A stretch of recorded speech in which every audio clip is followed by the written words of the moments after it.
The ice moon of Callisti 9 had exactly three things going for it: breathtaking auroras that nobody watched, mineral deposits that nobody wanted, and a research station so remote that getting reassigned here was basically academic exile with better lighting. Imani had been on this frozen rock for 8 months, 22 days, and, she checked her chronometer, 6 hours. Not that she was counting or anything. "Please tell me you found something interesting down there." Toby's voice crackled through her helmet comm, sounding like a man who'd already resigned himself to disappointment.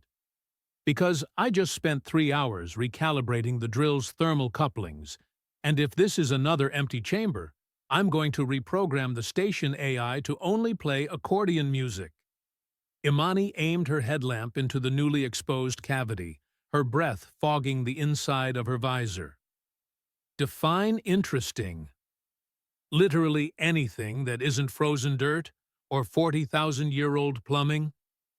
"Well." Imani swept her light across the chamber, and her heart did a complicated little dance in her chest. "How do you feel about architecture that violates the laws of physics?" Static silence. Then, "I'm sorry, what? Get down here. Now." The chamber shouldn't exist. That was Imani's first coherent thought once her brain stopped trying to process what her eyes were seeing. The walls curved in ways that made her inner ear scream in protest, angles that seemed to shift when she wasn't looking directly at them. The material, if it even was material, absorbed her headlamp's beam and somehow reflected it back as a different color entirely. "Okay," Toby said, his voice pitched slightly higher than normal as he climbed down beside her. "Okay, so that's not normal." "You think?" Imani was already moving forward, her scanner beeping frantically as it tried and failed to classify anything in front of her. "Toby, this chamber is in perfect vacuum. Perfect. After 40,000 years. That's impossible." "Yeah, well, add it to the list." She gestured at the walls, where symbols spiraled in patterns that seemed almost fractal, repeating and changing simultaneously. "Because none of this should be here, and yet here we very much are." At the center of the chamber, roughly where Imani's sense of spatial reasoning gave up entirely and went to have a lie down, something floated. It was spherical, about the size of a basketball, and it pulsed with a light that Imani's brain kept trying to assign a color to, and failing. Not blue, not exactly. More like the concept of blue, having a philosophical debate with purple and settling on something that made her teeth ache. "Is that," Toby began, "hovering in midair with no visible support system?" "Yes." "Without any power source we can detect?" "Also yes." "In a chamber that's been sealed for longer than human civilization has existed?" "You're really grasping the situation here, Toby." "Gold star." He shot her a look through his visor. That suggested the sarcasm was not appreciated. "I'm just saying, maybe we should call this in before we touch anything. You know, like people who value their continued existence." Imani was already pulling out her documentation equipment, holograms flickering to life around her as she began cataloging everything. "We will, right after we get preliminary scans. The consortium takes weeks to approve expeditions, and by then, some bureaucrat will have decided this is too important for the disgraced researcher who got exiled for suggesting that the Council's prohibition on interspecies relationships was maybe, possibly, just a tiny bit xenophobic. You didn't suggest it. You published a 60-page paper with the title Institutionalized Bigotry and You, a critical analysis of why the Council can go. I was very diplomatic about it. You used footnotes to include insults in 12 different languages. That's called thorough research, Toby." The sphere pulsed brighter, and Imani felt something pull at her attention. Not physically, though the sensation was almost tactile, but like a word on the tip of her tongue, a memory just out of reach. It was calling to her, which was absurd, because objects didn't call to people, and she was a scientist, not some mystical chosen one from a bad adventure serial. "Imani," Toby said, his voice carrying that warning tone he used right before she did something reckless. "You're doing that thing where you make terrible decisions. I can literally see it happening on your face. I'm not touching it. You're absolutely about to touch it. I'm going to document it extensively and then—" She paused, her hand already reaching forward. "Okay, I might touch it a little. This is how people die in horror vids. Those aren't scientifically accurate." Her gloved fingers were centimeters from the surface now, close enough that she could feel warmth radiating from it. Warmth. In a chamber that should be absolute zero. Besides, if it wanted to kill us, we'd probably already be dead. That's the worst logic I've ever heard. And I once watched you argue that expired ration packs were technically still food. Imani's finger made contact. The chamber exploded into light. Not fire, not heat, just pure, impossible illumination that seemed to come from everywhere and nowhere simultaneously. The walls blazed with symbols, thousands of them, millions, cascading across every surface in patterns that almost made sense. Holographic displays erupted from the floor, the ceiling, the air itself, showing star charts that Imani recognized and mathematical formulas she absolutely did not. Data streaming in languages that shouldn't exist. "Imani!" Toby's shout sounded distant, like he was yelling from underwater. "What did you do?" "I have no idea." She tried to pull her hand back, but the sphere held her gently, insistently, like it had more to show her and wasn't quite finished. "But it's beautiful." Then the words appeared.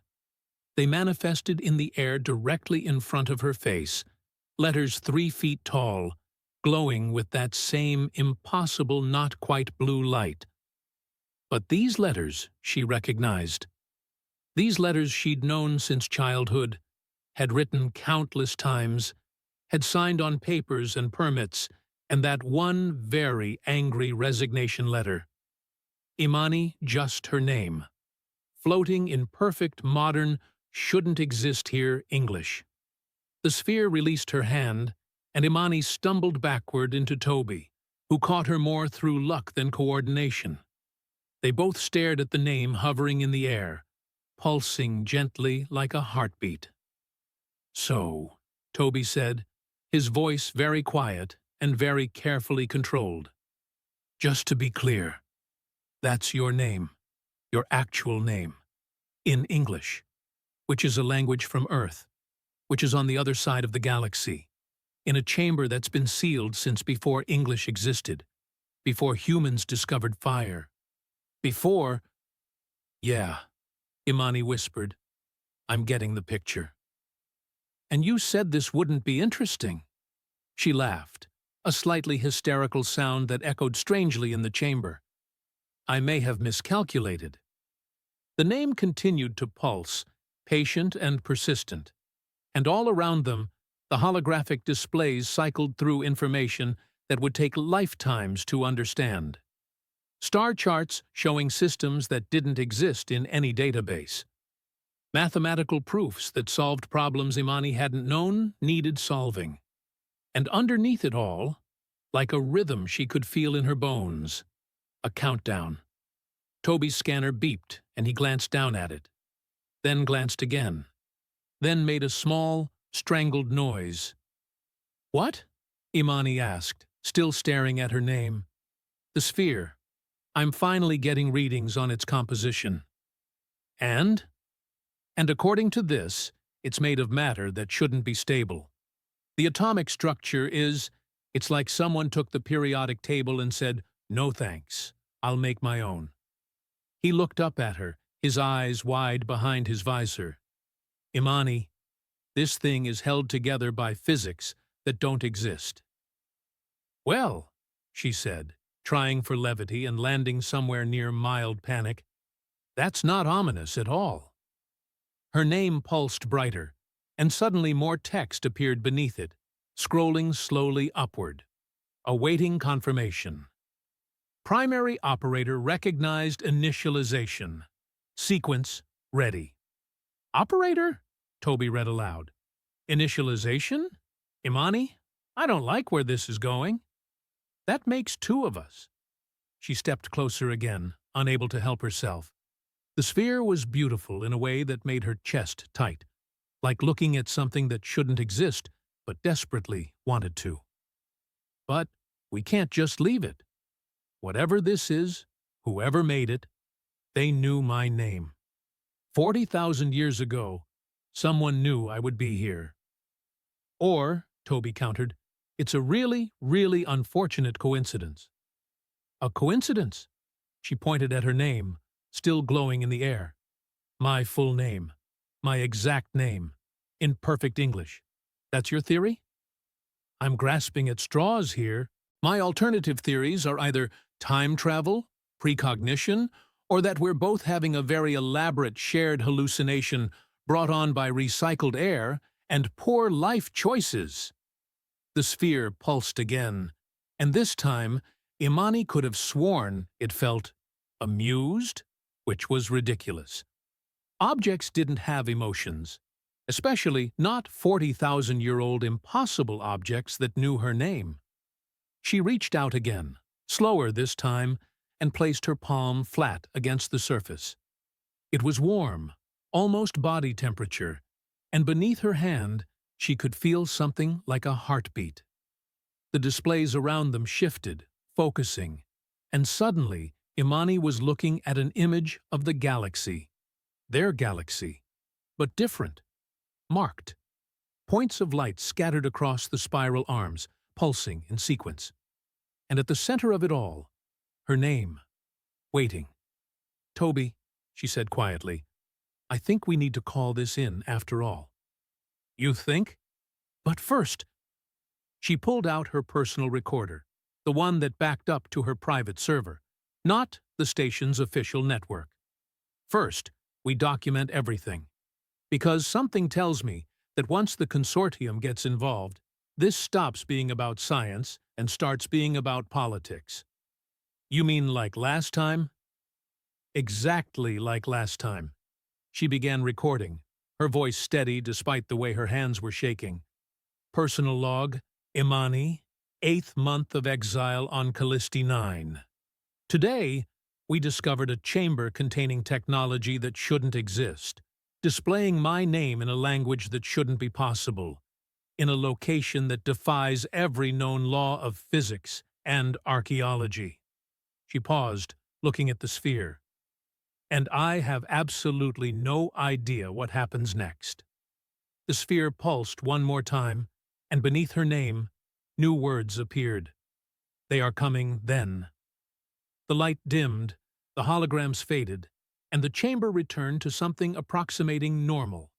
If normal meant architecturally impossible room containing a physics-defying sphere that knows things it shouldn't. Toby and Imani stood in silence for a long moment. They, Toby finally said. Who's they? I don't know. Imani pulled her hand away from the sphere, which continued floating peacefully, as if it hadn't just upended everything she thought she knew about the universe.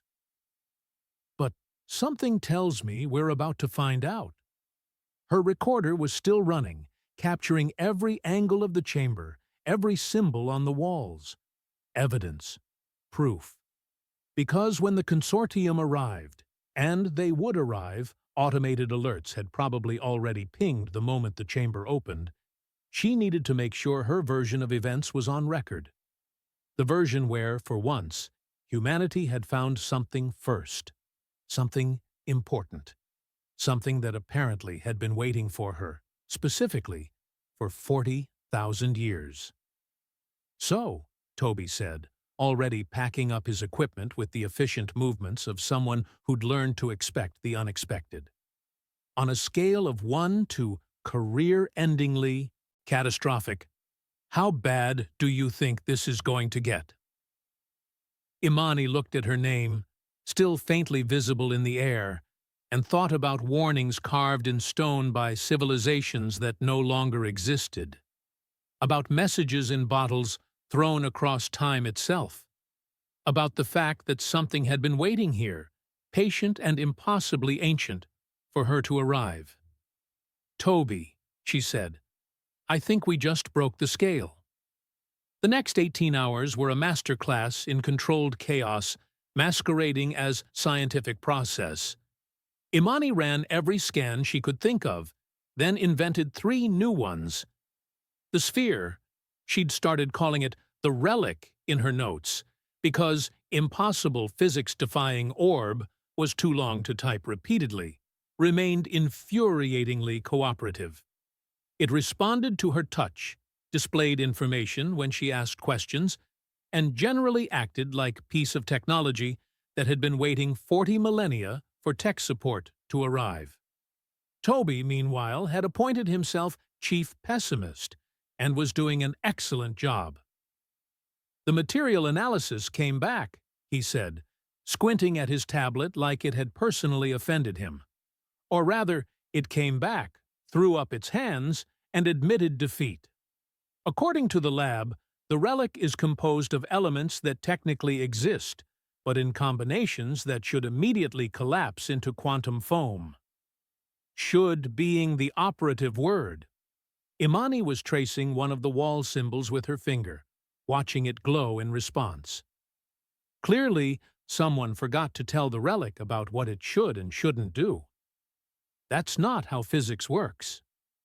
Then physics needs to update its resume, because it's clearly not keeping up. The symbol she'd been tracing suddenly flared bright, and a hologram materialized. A 3-dimensional representation of what looked like a linguistic primer. Imani felt her breath catch. It was teaching her. The relic was actively trying to communicate. "Okay," she muttered, pulling out her stylus to take notes. "Okay, so these aren't random symbols. They're a language. A constructed language designed to be learned by—" Her tablet pinged. Then pinged again. Then began pinging with the insistent rhythm of someone very important, demanding attention immediately. Toby groaned. "Please tell me that's not what I think it is." Imani checked the notification and felt her stomach drop. "It's exactly what you think it is. The Galactic Archaeological Consortium has dispatched a representative. Arrival in—" she checked the timestamp. "Approximately 20 minutes. Well, it was nice knowing you. Thank you for your optimism and support in this trying time. I'm an engineer. Optimism is how people lose fingers in machinery." 23 minutes later, because apparently even galactic representatives couldn't follow their own schedules, their unwelcome visitor arrived.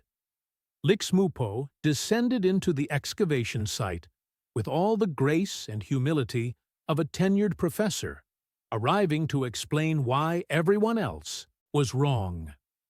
The Kolaki was an impressive specimen, Imani had to admit. 8 tentacles flowing in perpetual motion, 3 eyes arranged in a triangle that somehow conveyed deep disapproval, and a bioluminescent skin pattern that pulsed in what Imani's translator assured her meant intellectually superior. "Imani," the alien said, managing to make her name sound like a gentle correction. "How delightful to finally meet you. I have read your papers. Most of them, anyway. The ones that weren't, how do you humans say it? Absolute rubbish." Toby coughed something that sounded suspiciously like, "Here we go." "Lixmupo," Imani replied, keeping her voice professionally neutral. "Thank you for coming so quickly.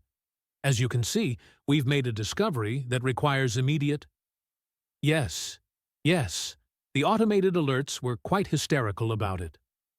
The Kolaki flowed past her into the chamber, tentacles already producing scanning equipment from somewhere in their anatomy that Imani preferred not to think about. A linguistic anomaly, the system said. Your name appearing in human script. Fascinating coincidence, truly. Coincidence. Imani felt her eye twitch. My full name, in perfect English, in a chamber sealed for 40,000 years. That's your professional assessment? Coincidence? Human names are remarkably common throughout the galaxy. Simple probability suggests that eventually random patterns would... Random patterns don't spell Imani in 21st century English typography. Lixmupo's eyes swiveled to regard her with what might have been pity. Perhaps your parents were influenced by ancient cosmic radiation that encoded linguistic patterns into their subconscious during conception. The Kolaki have documented 638 cases of such phenomena. Toby leaned close to Imani and whispered, I'm starting to understand why you published that paper. Not helping, she hissed back.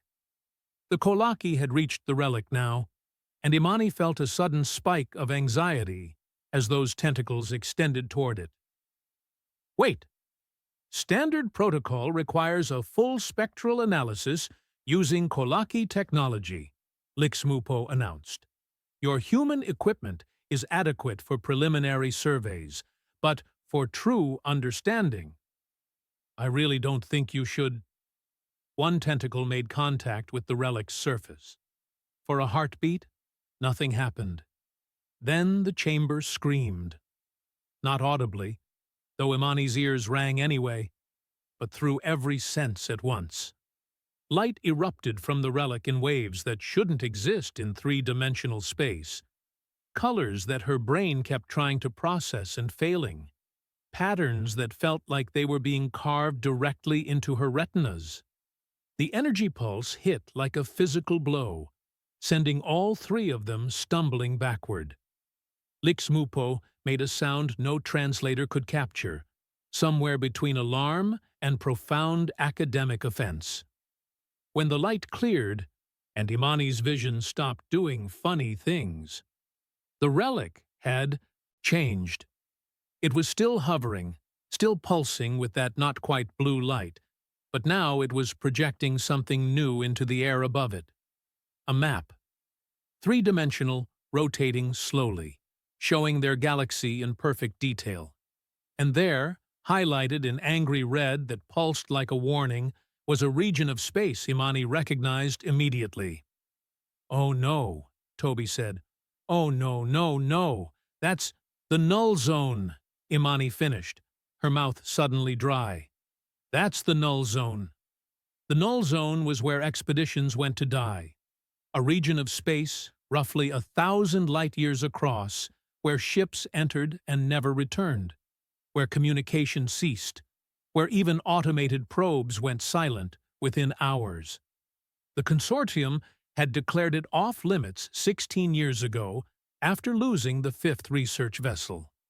And now the relic was helpfully pointing at it with what could only be described as urgency.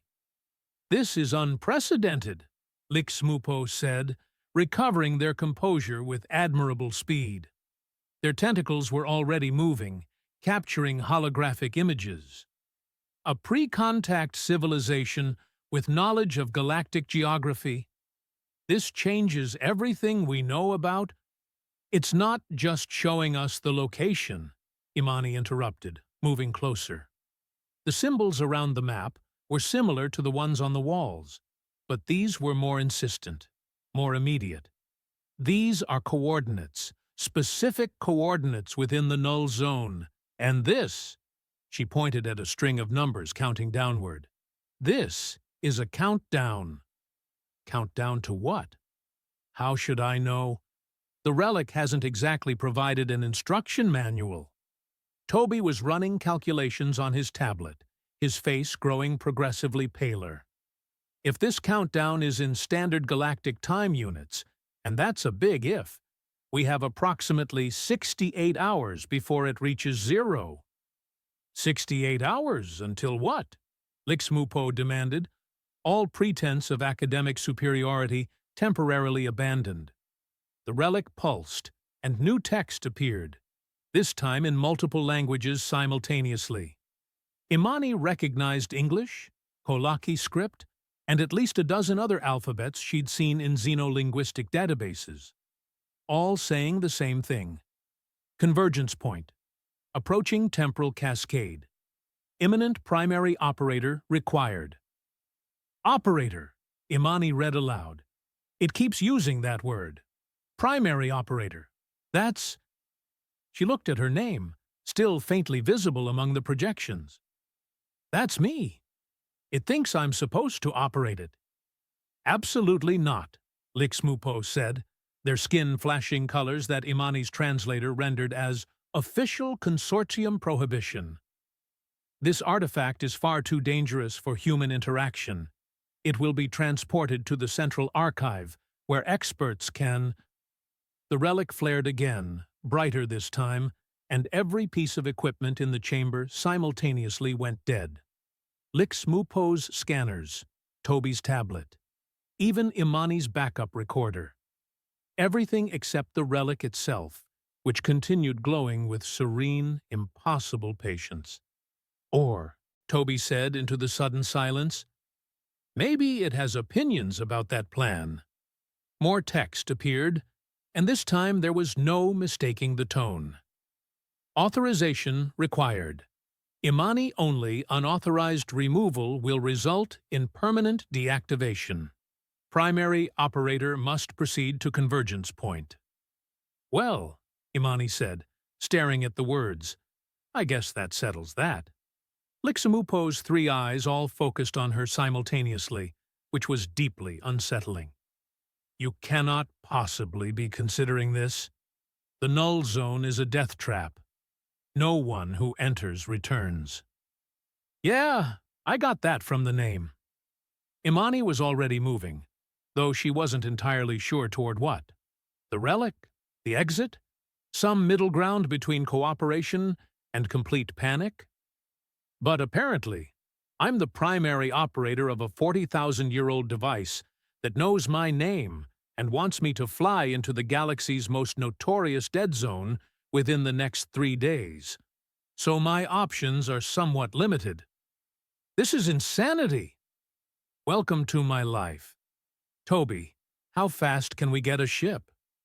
Toby looked at her like she'd suggested juggling plasma grenades. Are you actually serious right now? Do I look like I'm joking?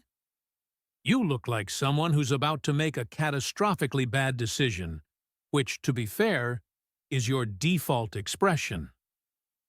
The countdown continued its patient descent. 68 hours. 68 hours until something called a temporal cascade, which sounded exactly as apocalyptic as it probably was. Imani turned to face both of them, Toby with his concern, Lixmupo with their academic outrage, and felt something click into place. A decision. Maybe a terrible one. But when had that ever stopped her? Listen, she said. I don't know what this thing is. I don't know why it knows my name, or what happens when that countdown hits zero, or why an ancient civilization decided I specifically needed to be involved. But I do know that it's been waiting here for 40,000 years. That's a long time to be patient. And whatever this is, she gestured at the pulsing map, the countdown, the impossible technology surrounding them. It's important. Important enough that someone went to extraordinary lengths to make sure I found it. Or, Lixmupo countered, it is an elaborate trap designed by a long-dead civilization with a grudge against future archaeology. That's the most paranoid thing I've ever heard, and I once watched you spend 3 hours explaining why you thought the cafeteria was plotting against you. The relic pulsed one more time, and Imani felt it again. That pull, that sense of purpose that came from somewhere deeper than logic. The countdown ticked down another second. 68 hours. And counting. "I'm going," she said quietly. "With or without consortium approval. Because apparently, the universe has decided I'm cosmically significant. And I'm not about to waste that by playing it safe." Toby sighed, a sound of profound resignation. "If we die, I'm haunting you. Get in line." The next 36 hours became a blur of sleepless obsession, caffeinated desperation, and the kind of focus that made Toby start leaving protein bars near her workstation like she was a feral animal he was trying to domesticate. Imani couldn't stop. Every time she touched the relic, it revealed something new. Another layer of information, another piece of the puzzle that was simultaneously beautiful and terrifying. The symbols on the walls weren't just decorative. They were a teaching system, a primer designed to help someone, specifically her, apparently, learn the relic's true language. "You haven't slept in 29 hours, Toby said, appearing at her elbow with his fifth intervention attempt. "Your eyes are doing that twitchy thing again." "The twitchy thing means I'm close to a breakthrough." Imani gestured at the holographic display floating in front of her, a cascading wall of symbols that were finally starting to make sense. "Look at this pattern here. It's not just showing information, it's responding to my neural patterns. The relic is adapting its teaching method based on how I learn." "That's fascinating and also deeply concerning.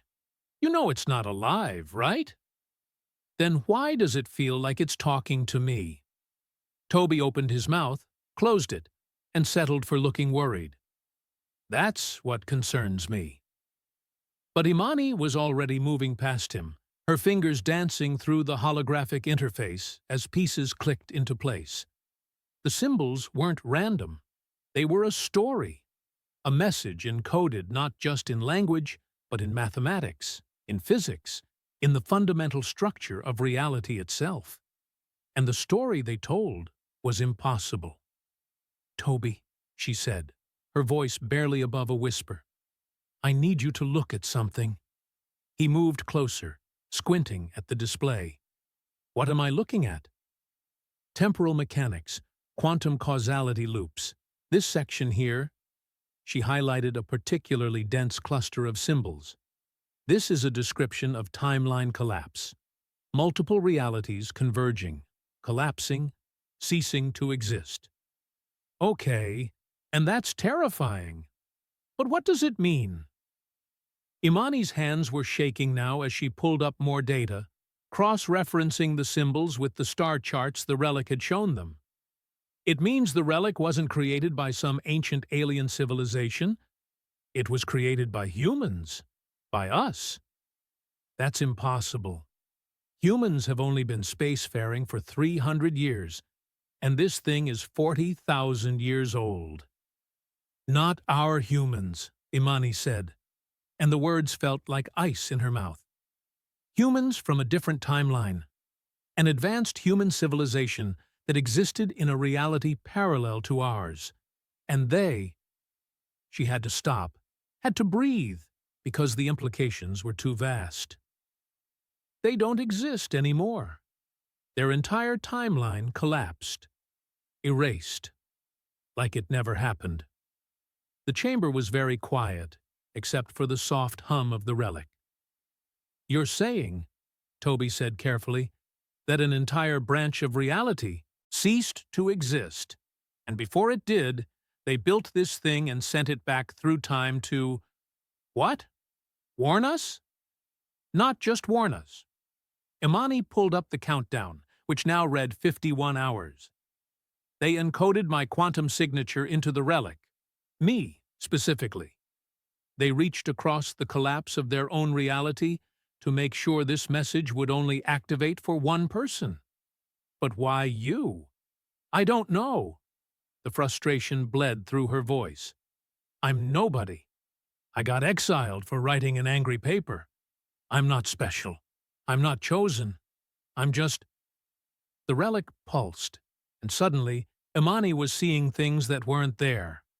Flashes of images, memories that couldn't be hers because she'd never lived them. A human city that spanned an entire star system. Architecture that made the chamber's impossible angles look simple by comparison. Millions of species living together, not just coexisting, but thriving, creating art and science that transcended anything the current galaxy had achieved. And then, nothing. Darkness rushing in like a wave, erasing everything it touched. Not destroying it, not conquering it, but making it so it had never existed at all. Imani gasped and stumbled backward, and Toby caught her before she fell. "What happened?" he demanded. "Imani, what did you see?" "Everything," she whispered. "I saw everything they lost." The relic continued its patient glow, and more text appeared. A message within a message, nested layers of meaning that Imani was only now beginning to parse. "The entity," she said, forcing her breathing to steady. "There's something out there, not alive, not dead, existing in the spaces between realities. It feeds on collapsing timelines, and it's already started working on ours." "How do you know?" "Because the relic is showing me." She pointed at new data streams appearing in the holographic display.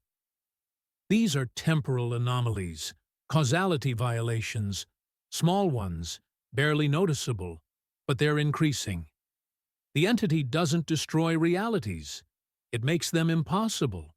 It unravels the fundamental logic that holds existence together until everything just stops being." Toby looked at the data, then at her, then at the countdown.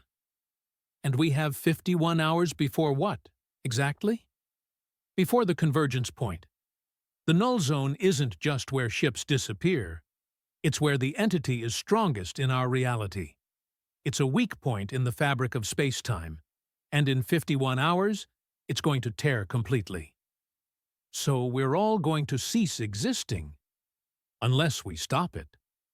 And how exactly do we stop a reality-eating cosmic entity?" Imani turned to face the relic fully, and as if responding to her attention, it began to transform.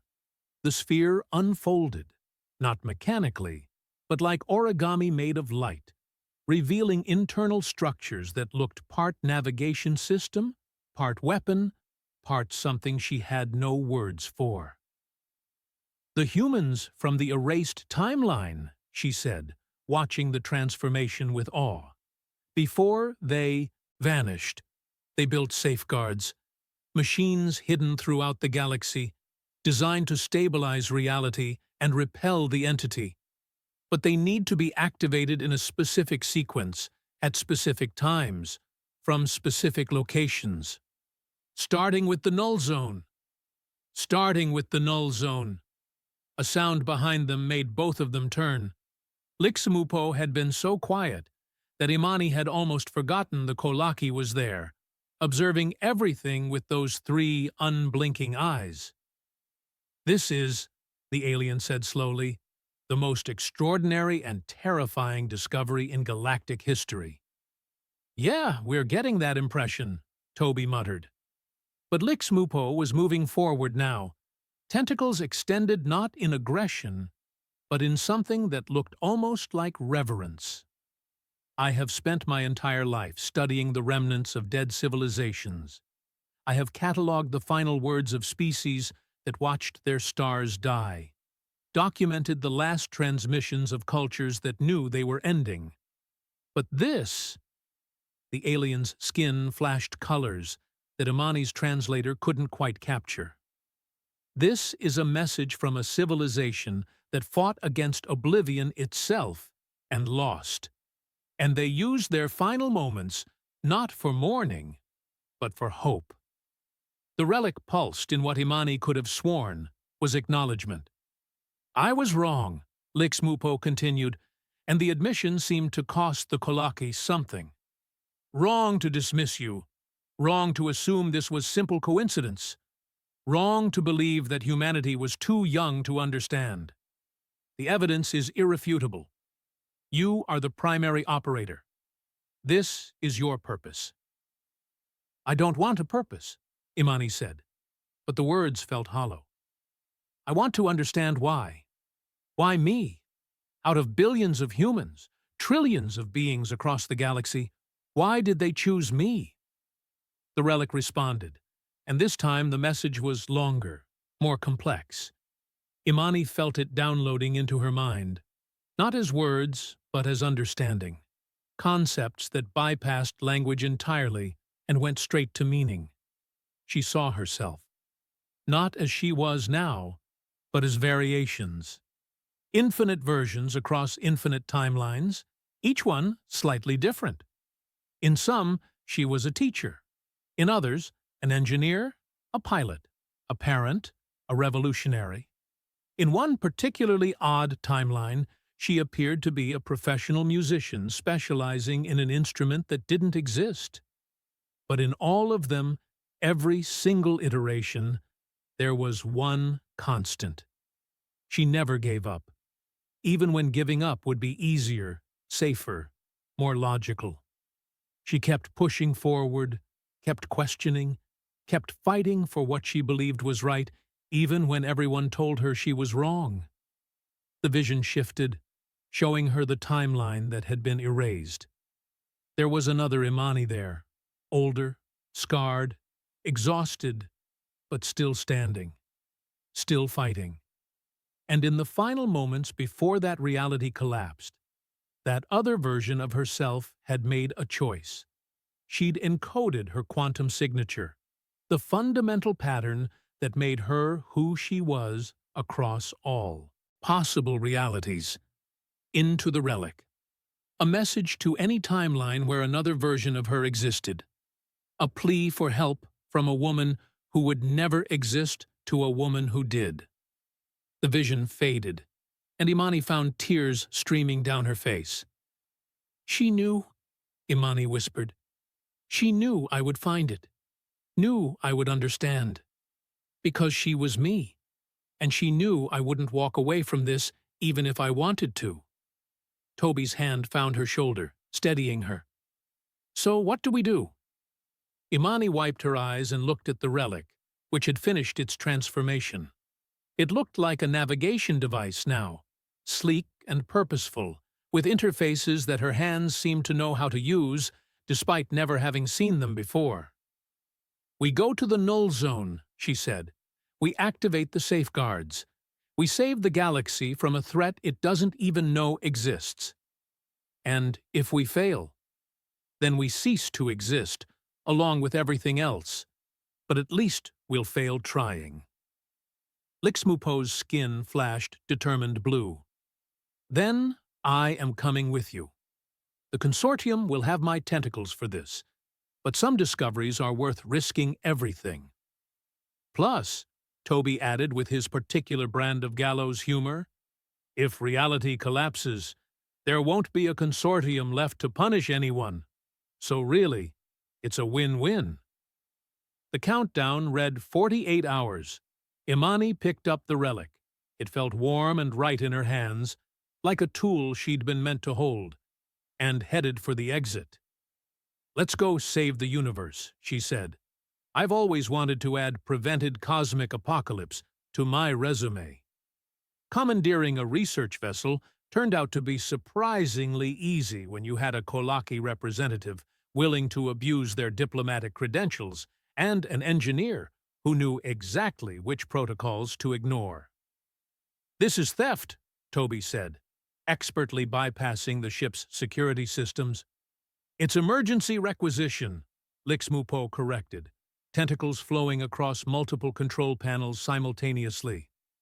Those are the same thing with different paperwork. Exactly.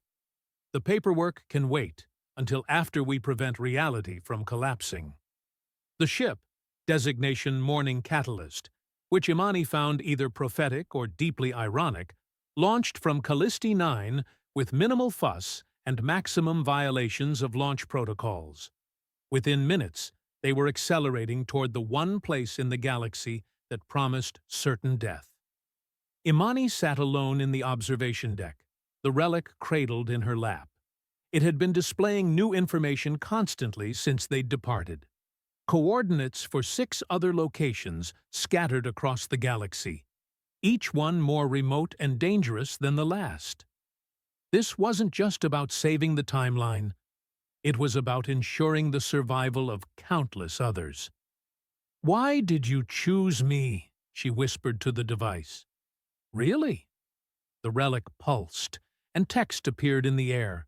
Not holographic this time, but somehow written directly onto her vision. "Because I knew you would ask that question." More words followed, appearing slowly, deliberately. "Because out of infinite versions of us across infinite timelines, you are the one who never surrenders even when surrender would be easier. You are the one who fights for what is right, even when it costs everything.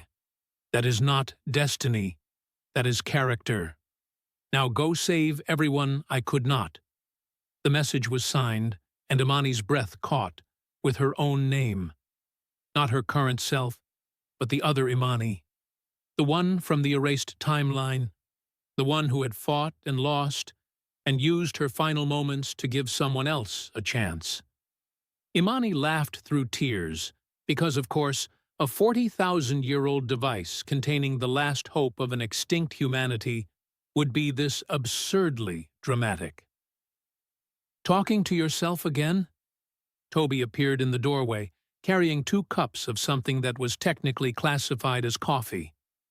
"No, talking to myself from a future that never happened, so I can save a present that might not survive." She accepted the cup gratefully. Totally normal. "You know what day it is?" "Time is meaningless when you're breaking causality." "It's Thursday." "Is it?" Imani took a sip and immediately regretted it. "This coffee is terrible." "Yeah, well, we stole a research vessel, not a luxury cruiser. You get what you get." They sat in comfortable silence for a moment, watching the stars streak past as the ship pushed toward light speed. Somewhere ahead, the null zone waited. And somewhere beyond that, an entity that fed on collapsing realities, hungry and patient and utterly inhuman. "I'm scared," Imani admitted quietly. "Good. Fear means you're paying attention." Toby stared into his coffee like it might contain answers. "But if we're doing this, and apparently we are, I'm glad it's with you. You're stubborn, reckless, and your decision-making process is essentially controlled chaos. But you're also the only person I know who would look at cosmic annihilation and say, 'Not on my watch.' That's the nicest thing you've ever said to me." "Don't get used to it." The ship's intercom crackled. "Approaching the null zone perimeter," Liximupo announced. "I am detecting significant spatial distortions and several violations of causality that really should not be possible. Also, I would like to note for the record that this was a terrible idea and I regret everything." "Noted," Imani called back. She stood, the relic humming in her hands. "Let's go prevent the apocalypse." The command deck was a chaos of warning lights and alarmed beeping. Through the viewport, the null zone stretched before them, a region of space where stars seemed to flicker in and out of existence, where the laws of physics went to have a nervous breakdown. "Coordinates locked," Toby reported. "We're heading straight into the heart of it." The relic pulsed brighter, projecting a path through the distortions. A roadmap through impossible space, written by people who no longer existed for people who might not survive. Imani placed her hand on the navigation console, and the relic interfaced seamlessly, becoming part of the ship, part of her, part of something larger than any individual existence. "All right," she said, watching the null zone swallow them whole. "Let's show this reality-eating nightmare why humanity doesn't quit." The morning catalyst plunged forward into the impossible dark, carrying three unlikely heroes, one extraordinary device, and the last hope of a civilization that had fought oblivion and lost, but had left behind the tools for someone else to win. Behind them, the galaxy continued spinning, unaware that everything it was, everything it could be, balanced on the actions of one exiled xenoarchaeologist who'd been told she wasn't special. She was about to prove them spectacularly wrong. The countdown hit 0, and reality held its breath. The null zone wasn't empty. It was full of screaming, not sound, but the sensation of existence itself being torn apart and stitched back together wrong. Imani's hands moved across the Relic's interface with confidence she didn't feel, following instructions burned into her mind by a woman who was her but wasn't. "There!" she shouted over the alarms. "The stabilization point!" A structure materialized through the distortions, massive, ancient, waiting. The first safeguard.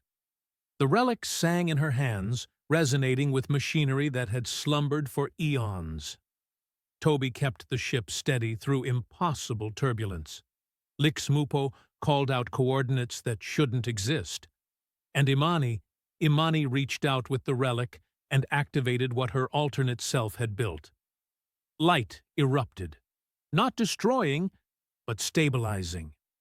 Reality snapped back into focus, like a dislocated joint popping into place. The screaming stopped. Through the viewport, Imani saw it retreating, the entity, vast and hungry and ancient, pulling back from a timeline it could no longer consume. Not defeated, just delayed. Reminded that this reality had teeth. 5 more locations waited, 5 more safeguards to activate, months of work, maybe years. But for now, reality held. "Well," Toby said into the sudden silence. "That was horrifying." "We're alive," Lixmupo observed, sounding surprised. Imani looked at the relic, which displayed new coordinates and a simple message. "Thank you." Then, beneath it, 6 more to go. "You can do this!" She laughed, exhausted, terrified, exhilarated. No pressure or anything. The morning catalyst turned toward the next impossibility, carrying the woman who'd been chosen not by destiny, but by her own stubborn refusal to let the universe end without a fight. Somewhere in the spaces between realities, an echo of a civilization that never was whispered its gratitude. And Imani whispered back, "You're welcome." Then she got to work saving everything else.